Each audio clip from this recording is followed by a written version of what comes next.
YouTube.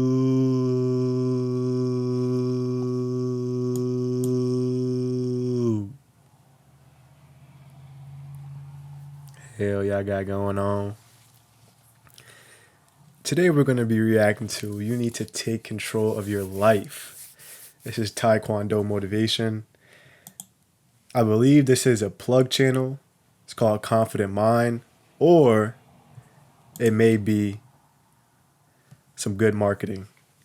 But I've liked what I've seen from this channel so far. They've been having and posting a lot of motivational, new age, very dark screen, caption content, which is definitely popular right now and is definitely going to take him farther and whoever this plug channel is farther. So let's get right into it. Let's see what we can take away from this video on how to control our life right now. I'm at a stage where I need to adapt. I started a clothing brand 159 days ago, and throughout this process of me becoming the person that I need to become, I need to take control of my life, and I'm sure you do too. So let's see what we can take away from this video. Was there a time you tied your self-worth with your productivity, and do you think it's bad? I think you should tie your self-worth to your productivity because you should feel a sense of accomplishment from how you live your life. I think that's just common sense. You know, if I feel like I'm not living my life the way I want to live it, I wouldn't feel very highly of myself. Just because I'm an ambitious person, I got a lot of goals. I got a vision for myself and what I want to achieve. So I get guilty when I'm not grounded in a certain kind of way. Literally, like I will talk to myself, bro. Like it's like a voice on my shoulder, bro. Like, what the hell is you doing? You need to find ways to, like, your brain, you as a human being, bro, you're like a mixing pot. Like you're like a bowl of ingredients, bro. If nothing I'm watching, reading, listening to, or people I'm hanging around ain't putting no ingredients in my bowl that I want, why the fuck are you around me, bro? Period. My standard of excellence always makes me do research, and I always do my homework. Even if I'm telling you, Chaz, anything, bro. Even if I'm playing a game, I always look at the pros. I never watch average players. I always watch pros, because if I'm gonna lean my behavior towards anybody, I want to watch them.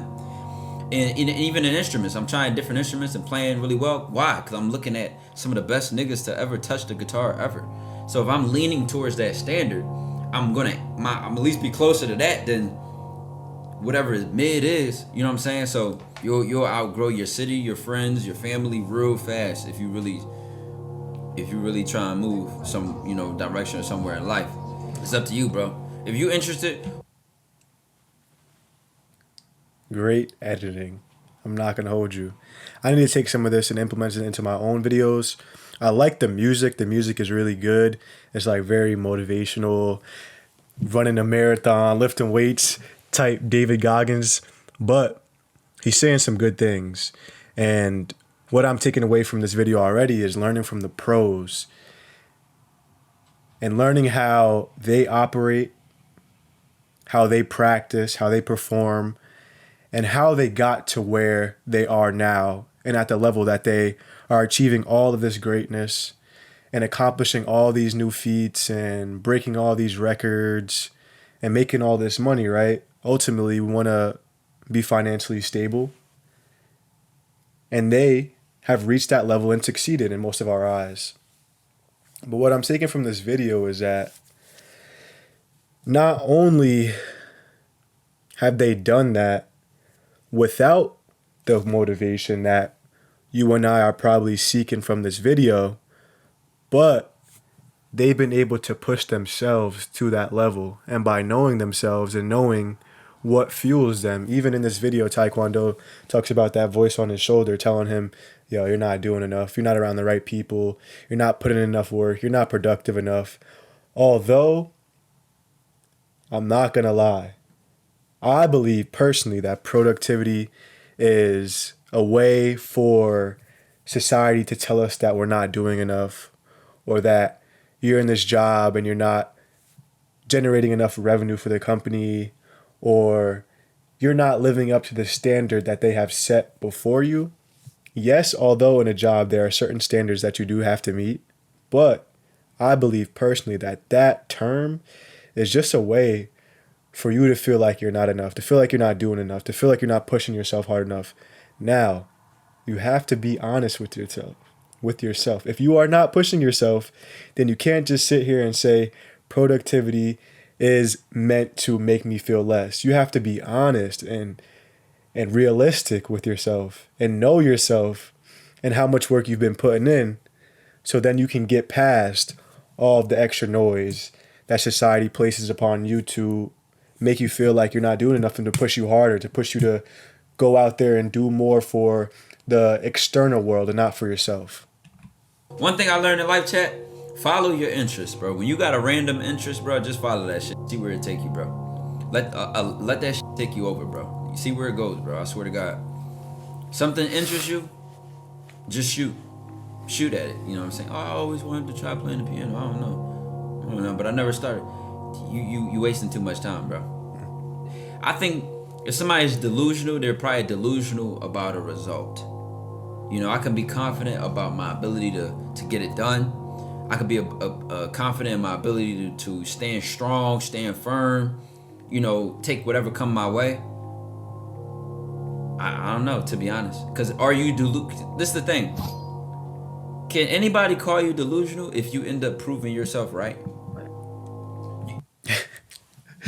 Delusional confidence is needed for almost everything in life, especially something that someone around you has never done, right? If you're in an environment where you feel like you're not surrounded by the pros who have already accomplished this feat, and there aren't many people personally that you know that have done this specific thing that you are being delusionally confident about, you have to be able to adapt a new mindset where that delusional confidence is realistic to you. And it is something that is accomplishable, and it is something that you are going to accomplish no matter what these outside factors are saying. You have to really believe that in your mind and continue to feed that delusion, to continue to feed that level of confidence that you have in yourself to accomplish this goal. Because if there's no one else around you who is going to push you to that level in a healthy way, then you're going to have to do that for yourself.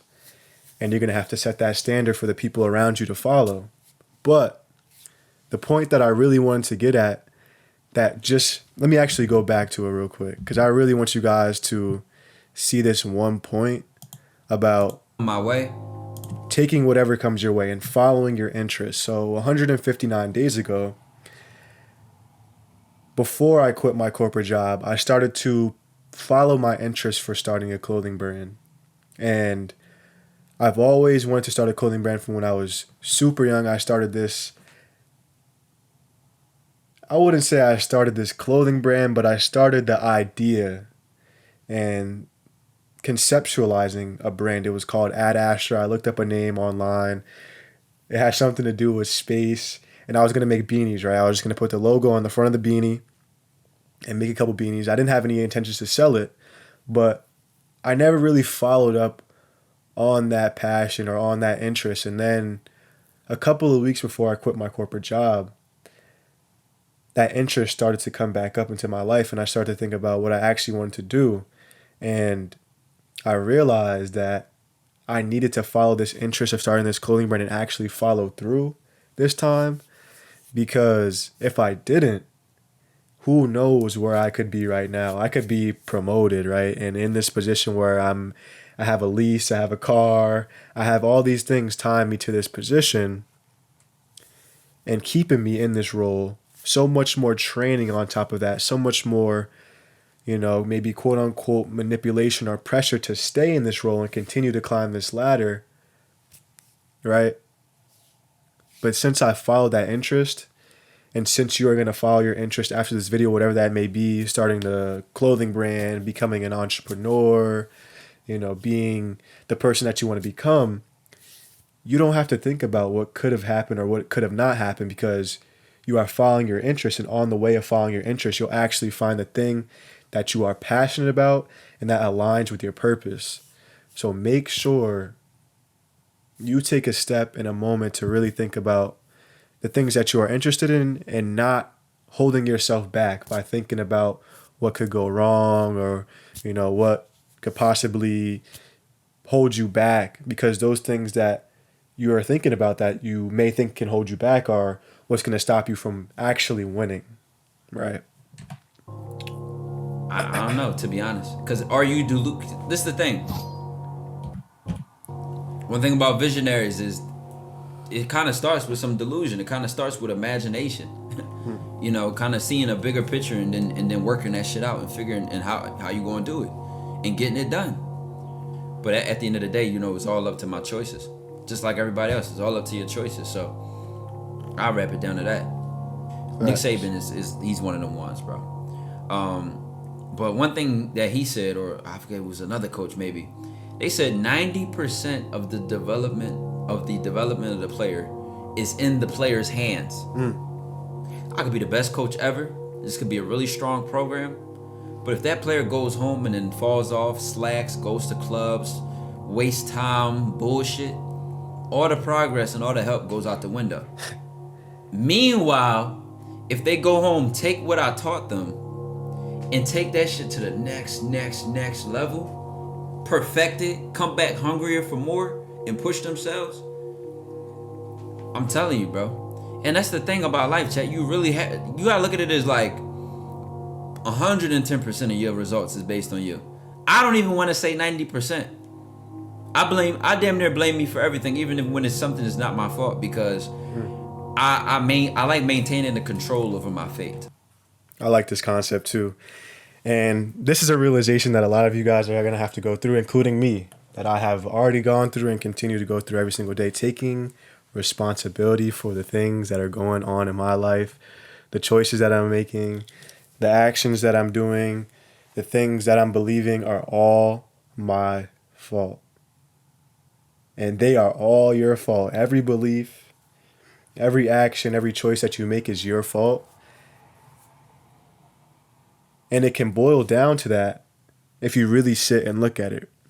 So let's think of an example where we'll paint a picture here, right? Let's paint this picture of you, right, watching this video right now, and of something that you may think is not your fault, right? So let's say you get in a car accident, right? And you are driving down the road and it's snowing outside and there's ice on the road and you try to brake, right? And your car does not stop and you run the stop sign and another car hits you, right? So you may be thinking, and what I would think personally was, all right, it's not my fault. The ice was on the road. That car should have been stopped. I stopped. Why'd they keep going? They know it's icy outside. They know there's ice on the ground, right? Why would they keep going through that stop sign? But they had the right of way, right? And so when you begin to really unpack the situation and look at things for what it truly is, and you take back the control, now these outside factors in that other car cannot affect you and your future decisions. It cannot affect the future of how you drive and how you think about yourself and how you think about what has control over you and your environment. So instead of saying, you know what, it's their fault, they should have stopped, why didn't they stop? What are you doing? Getting mad at them, letting them take you out of, control your emotions. When you look at it, you can really say, well, damn, I was going kind of fast knowing that there was black ice on the road. Maybe I should have stopped earlier. Maybe I should have stopped, 20 feet and started pressing the brake back there. So just in case there was ice on the road, I wouldn't fly through the stop sign. And now you can begin to see that you can control so much more in your life if you just take that accountability and you do not give the control of yourself or your emotion or your actions externally. I don't give my fate to like random shit like, oh, this person pissed me off this day so I couldn't, or no, they made me mad so I couldn't even focus on that, or man, I'm just so unlucky. I'm telling you, one thing about me, I recognize a pattern quick and I see where that shit going. So one thing I recognize is that people get caught up in that thought pattern of like being unlucky and nothing ever goes right and making excuses. And I said, I don't want nothing to do with that shit. It happens all the time, bro. Coulda, shoulda, woulda syndrome, you know. When somebody catch that, man, that shit is nasty, man. That's when they stop working and they start dying. So they stop evolving. They be a victim for life. They play victim. They be a victim for the rest of their life, yo. It's sad. I have to quickly ground myself and say, all right, what we about to do today? Like, how can I finish this day stronger? How can I start my day stronger? What am I about to do next? You know, I'm not really like going back or going like thinking too far ahead. Once you have a direction, right? Like I know for me, multi-millionaire, musical genius, content creator. Period. That direction is set in stone for me. All right, let's do mine right quick. Because this is something that I've been struggling with, and it's been taking my focus in all of these different directions. And I haven't been able to put the blinders on to just a couple of things and put my energy into those buckets. So right now we're going to set it in stone. We are going to say entrepreneur, content creator. I want to say clothing brand owner, successful clothing brand owner, 10-figure clothing brand owner. But on my run today, I realized that I'm not completely set and obsessed with clothing, right? What I am focused and obsessed with and on is becoming an entrepreneur and being able to run my own businesses, make my own schedule, and also be able to have control over the systems that are created in the business. And the clothing brand was just something that got me going, right? Got me taking steps towards my goal, got me to go after the things that I want to go after in life, and broke me away from the corporate space. I'm going to continue working down this path and I'm going to see it through, but I don't think that's my third cornerstone, right? I'm completely set on being this billionaire entrepreneur, even though I don't even want $1 billion, because if you want $1 billion, you're probably sick and there's no need for that amount of money unless you're going to give back in a major way. But I'll set it there because I want to shoot as high as possible. I'll say billionaire entrepreneur in all these different sectors. I will say successful content creator with 5+ million subscribers. I'll say 1 million subscribers plus on Instagram, Twitter, Snapchat, TikTok, LinkedIn, anywhere you can find me. I want to make sure that we have as many followers and that we continue to grow our community so we can all come together and add value to each other's journeys. And then that third one is still uncertain. I think I might want to be like an actor. You know, content creation kind of goes into acting, but I want to become. And I don't even need 3, right? It could just be those 2 things. And inside those things, I can have the clothing brand, I can have the media company, I can have the marketing, and I can have all these different things going on to make me become that entrepreneur and that successful content creator. But what are those things that are set in stone for you? Let me know in the comments. I don't have to think much about my future. I just gotta act it out. I just gotta play my part. I just gotta do my best. Right now, right here, whatever I'm doing actively, is I just gotta give my best effort, one day at a time. Because all I'm doing is just stacking each brick. One day at a time, stacking each brick. And lo and behold, the shit is just coming out of me. It's just manifesting. It just is what it is, bro. It just is what it is. I like the way they're editing these videos. I'm not going to lie. Make sure you guys like him and subscribe. I'm going to make some videos like that for my damn self. I'm going to go back and edit the content and the videos that I've already made. And I've learned something very, very helpful for you guys if you guys are getting into content creation. And what this video was basically of is, and Ty and my man's Reek Jones told me this too. And how this is edited is he is talking in clips, right? If that makes sense to you guys, he is talking in these motivational short clips that are all put together. This is a long Twitch stream, and I'm sure, I don't know if this is actually marketing for specifically coming from Taekwondo and his team, or this is an outside plug channel. But what they're doing is they're putting many short clips into one video, and it's basically like talking in short form, long form content, if that makes sense. Like everything he said was so impactful because this all comes from short clips, right? And all these short clips are put together to make one impactful short 6-minute video, which is something that I need to implement as soon as possible. And I need to start thinking about talking in clips or talking in ways that put that viral moment together into a bunch of videos, right? Or into a longer video.